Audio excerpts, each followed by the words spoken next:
Hello, my name is Marcos Escobar, and today I'll present my work for the dungeon.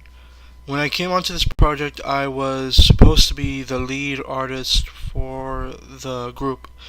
After a few weeks, I was moved on to strictly work on the character and card art, and shortly after that, I came to the realization that I was really the only person working on the project.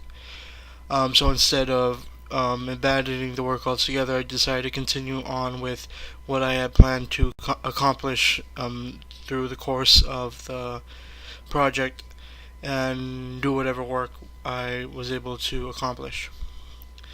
Um, I'm going to go through all the artwork that I created and talk about some key aspects of my decisions when it came to character designs and how the artwork was supposed to be portrayed in the game. So here we have first are the heroes that the players would control in the game. There are 9 in total, consisting of the adept, bard, cleric, cultist, assassin, rifleman, lancer, barbarian, and the paladin. First we have is the adept. The adept was a magic user, a very simplistic design that I went with, kind of like a traditional wizard or mage or something to that aspect, with his long robe and beard and dark gray hair. Um, Next we have the bard. Again, another very simple design, type of a vagabond character, a wanderer, with their lute and the magical music notes that are surrounding them. Um, Next we have is the cleric. I wanted to go with a uh, very simple design for this character. I wanted them to appear very average. Well, not average, but I just wanted them to appear very simple, very what's the word I'm looking for? Very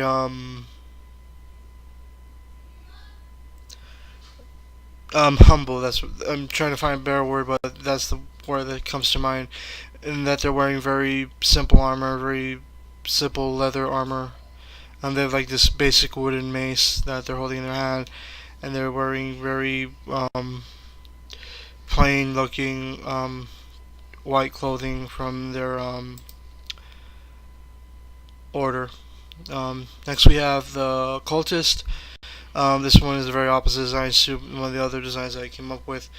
So you can see that they have a very demonic appearance to them, from their glowing eyes to their claw-like hands and their dark red skin. And the obviously the attire that they're wearing, with all the various bags and armor pieces and small minor details, and obviously their hand that's engulfed in flames. Next we have is the assassin. So I wanted this to be a very simplistic design as well, but I wanted to also make it appear very extravagant in its appearance, with the help of this very large cape that they are wearing.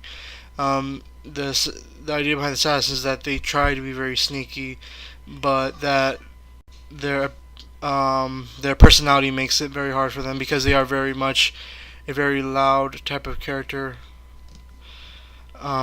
Next we have is the rifleman.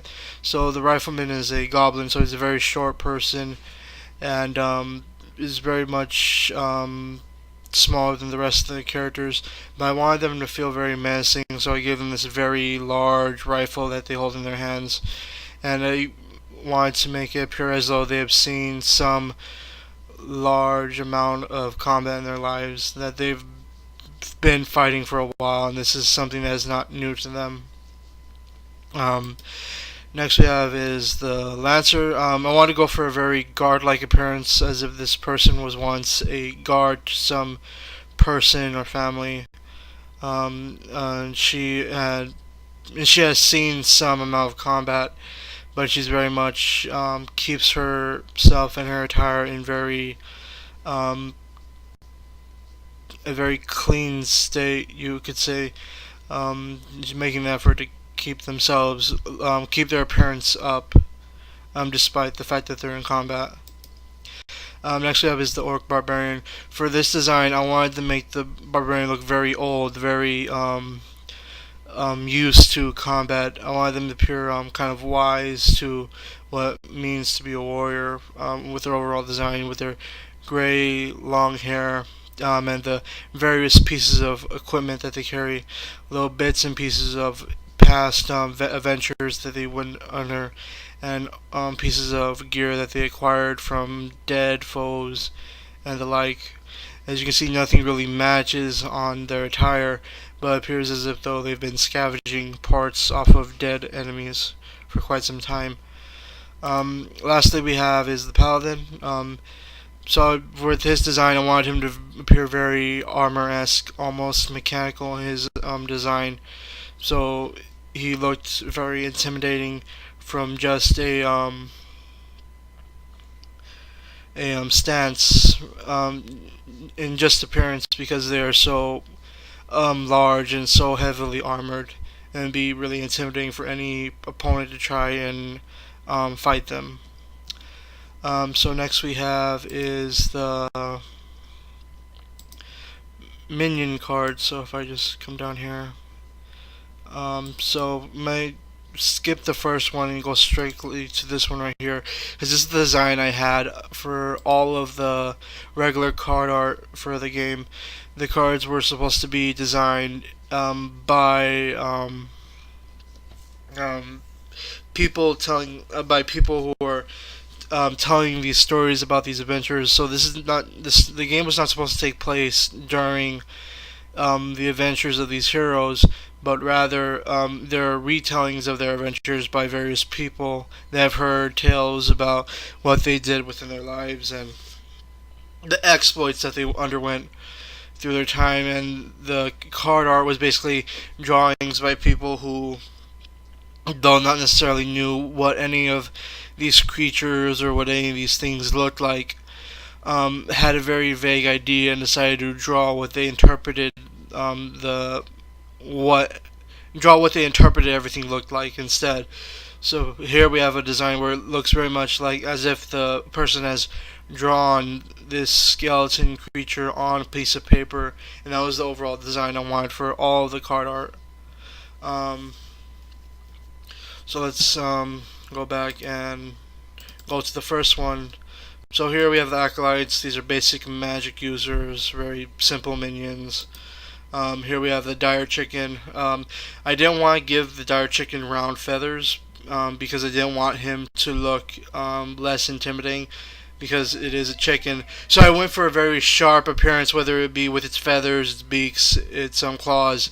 I wanted to make it look slightly intimidating by giving this sharp aspect to its appearance by having all these sharp angles in the overall design. Here we have the Dark Elf minion. Again, a very simple design based heavily around the assassin, but obviously very different in overall appearance. Next we have is the Dark Knight.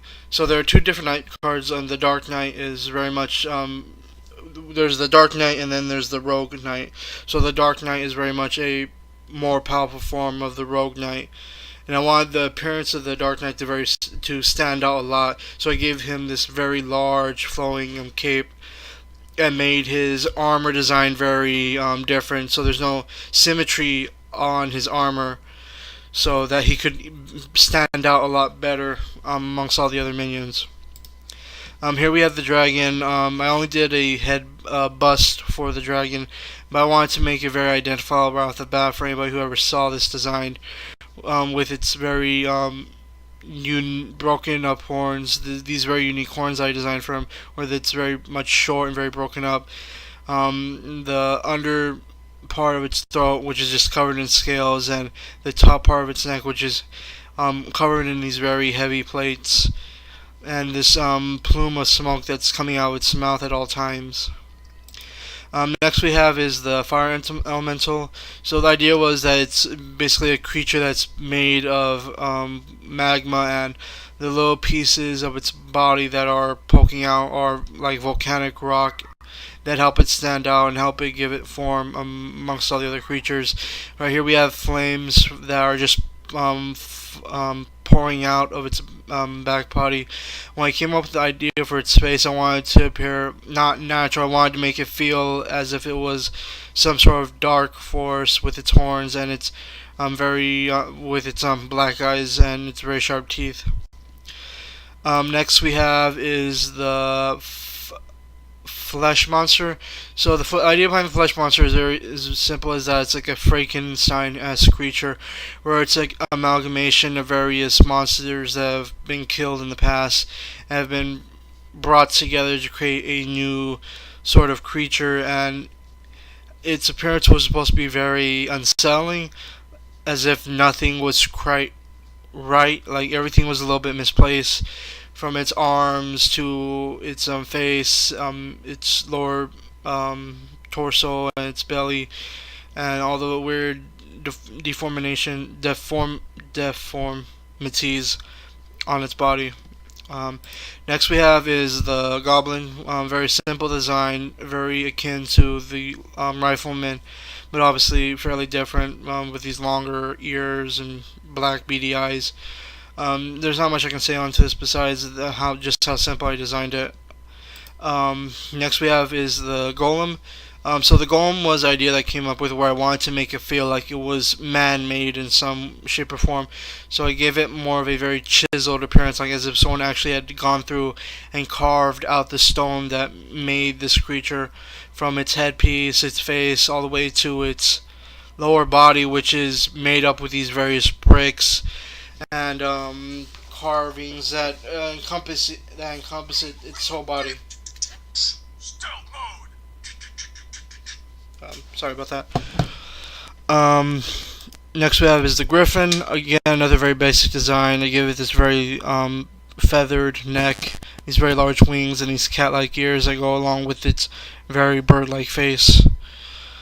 We have the imp. Next, again, another very simple design, just a little demon, a little fireball in its hand. Very identifiable if you were to see it on first glance. Next we have the lynch. So the lynch is basically a undead king of sorts. So I gave it this crown, and it's very like royal attire, with his hood and this chalice that he's wearing that's just pouring out some sort of wine or alcohol. And as you can see, it's raising the dead with some sort of magic in the corner, just to give an idea of what it truly is. Next we have is the orc. Again, another very simple design based off of the barbarian that I made prior to it. Very easy to identify from its silhouette and its overall appearance. Next we have is the rogue knight. So the rogue knight, I came up with a design as if I wanted to make them look very beaten up, like they have spent many years on the battlefield, and their armor was slowly falling apart. There's like tears in its clothing and cracks within its weapons and so on and so forth. Skeleton, don't need to go over that again. The slime, very simple design again. I just wanted to make it appear as if it was some sort of blobule entity that's just slowly starting to melt. And that's just the general design that I came up with for the creature. The wisp. So the wisp is a spirit, and so is a sort of spirit that floats around and flies around the world. So for the design, I wanted to give it more of a very unique appearance, in that it doesn't really have a form. If you look from its body, it's very much a amalgamation of various lines and stitches, not stitches but cross hatches. So I wanted to make it feel as if the body wasn't really natural and wasn't really there. You have an idea of what it looks like, but it doesn't have a real form to it, along with the wings that are basically flaking off and breaking into these other little pieces right here. One more. Almost forgot the wolf. The wolf, again, another very simple design that I came up with. Very bestial, very menacing, with this large mouth, and it's very sharp looking fur. Get rid of all these. Next, I'm going to go to the towers.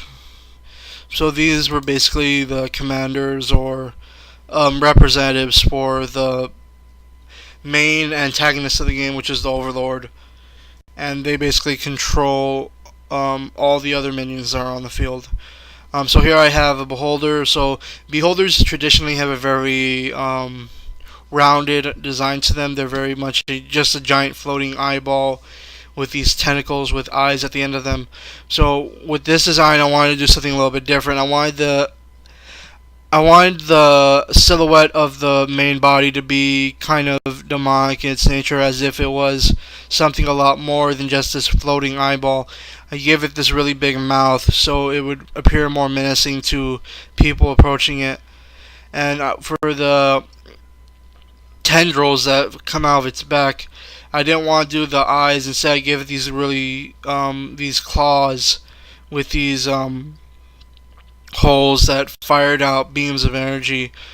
Um,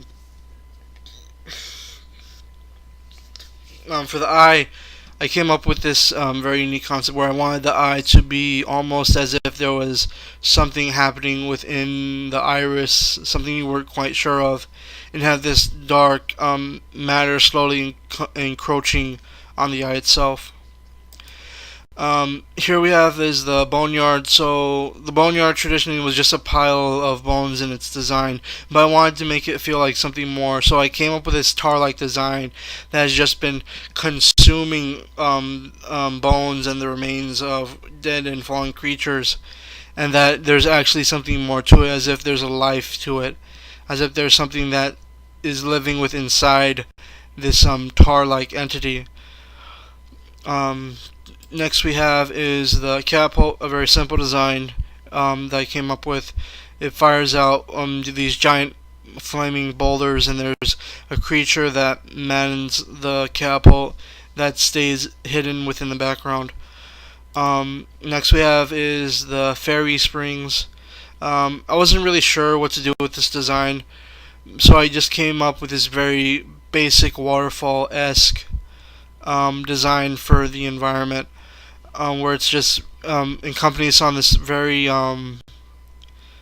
that's on the edge of this pond in the middle of the forest with these little fairies all around it. Not much to it other than that. So the hurler is basically this large giant-esque creature that throws boulders at the players. There's not much to it except that just how massive this creature is and just how strong it is. So I wanted its body to be appear very muscular, and I gave it this huge boulder just so as a point of reference for just how strong it is for the players. So here we have is the statue of the goddess. It's a very massive statue that just towers over the field. And I put these clouds and birds all around it just to give it a sense of just how high it is in the sky. It's overall design that I came up with was very blocky because I wanted to make it look as if the statue had been carved out of stone and wasn't something organic. Next we have is the swamp. Very simple design as well. I didn't know what really to do with this design other than just to create this very swampish land. So I came up with this forest within the background that kind of obscures the rest of the environment. This long tree with something hiding it with these vines just falling out of it. This long river that just goes for miles into the distance, and with this creature kind of crawling out of it, and this high grass that's just spread throughout the area. Next I have is the trebuchet. Again, another simple design, very similar to the catapult. It basically fires off these rocks and other projectiles into the distance. This one towers in comparison to the catapult, though its design is that it's very, very high and was designed to throw items at a very long distance. And I created this little creature right here as a point of reference for just how big it was within the game. Here we have the watchtower, basically a guard tower with various creatures within it, attacking anyone that approaches it. Again, a very simple design with various windows for the minions to fire at and attack the players. Um, Next we have the master powers. So the master or the overlord, which acts as the main protagonist for the game, um, has various abilities that they can use against not only the players, but they can also use them to aid their minions on the battlefield. So here we have the power duplicate, which allows the overlord to duplicate one of its minions. So for this design, I wanted it to appear as if though there was another entity being formed out of a creature, as if it was kind of growing another version of itself out of its own flesh, as you can tell from like the skin being stretched out between the two. Ice Beam, a very simple design. Magic's a kind of abstract idea to work with, so I did the best I could. So I just created this beam of ice that's being fired by the Overlord. You can see these shards of ice just popping up from up here, where the beam is just coming from. And I have these little strands of light just in companies surrounding the beam as well. Here we have lightning, very simple design, just a lightning bolt that shoots out of the sky. Magic missile, very simple design again. Magic again is a very abstract idea, so I just came up with this almost fireball-esque design to it, where it feels like it's being controlled in its movements, as if every movement is very deliberate with its tail. Next we have is mass paralysis. So for this design, it's supposed to paralyze all the players. So I wanted to make it feel as if these people are being basically restrained by this magical aura that's surrounding them. Quicken, another abstract design. Quicken basically just makes one of the minions on the field faster. So for this idea I came up with is that the creature is moving so quickly that it's leaving behind images of itself as it moves. The other design I came up with was it's just a gust of wind that's blowing from behind it. A very simple design. I think I prefer this one over that one. Next we have is teleport, which allows the overlord to teleport a minion to a certain spot in the field. So I just wanted this aura of energy surrounding the minion as if it's about to consume it and take it somewhere else. Before I go on to the hero powers, I wanted to go through the card backgrounds. So for the Overlord had 3 different card types, which was powers, minions, and towers. And I came up with 3 separate background designs for the card artwork. So here we have obviously the magic. This is for the magic cards. This picture of the Overlord's hand and his scepter just being surrounded by this dark aura. Here we have an image of some of the minions that appear to be within like some sort of the overall idea that was the minions are in some sort of battle. They're like in the heat of battle and getting ready to fight the players. Here we have is the tower, which was I wanted to go with a very ghost-like appearance for the tower artwork because I wanted to make it feel as if it's something that's not natural, something very unsettling for the players to deal with.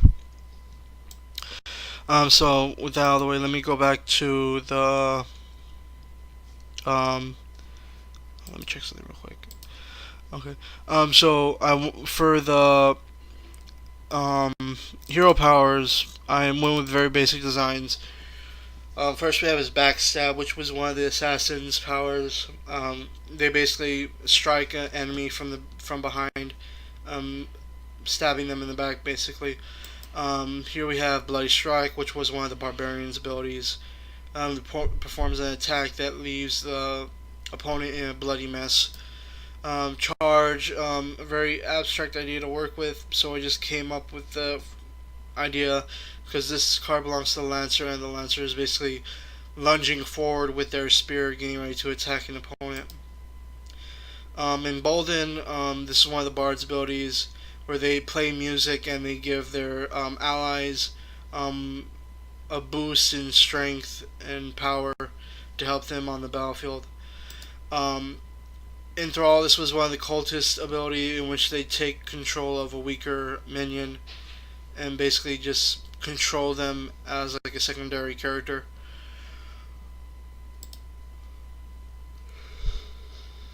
So this was Fireball. Again, a very simple design. Where the for this was for the adept, where he just forms this ball of fire and throws it at enemies from his hand.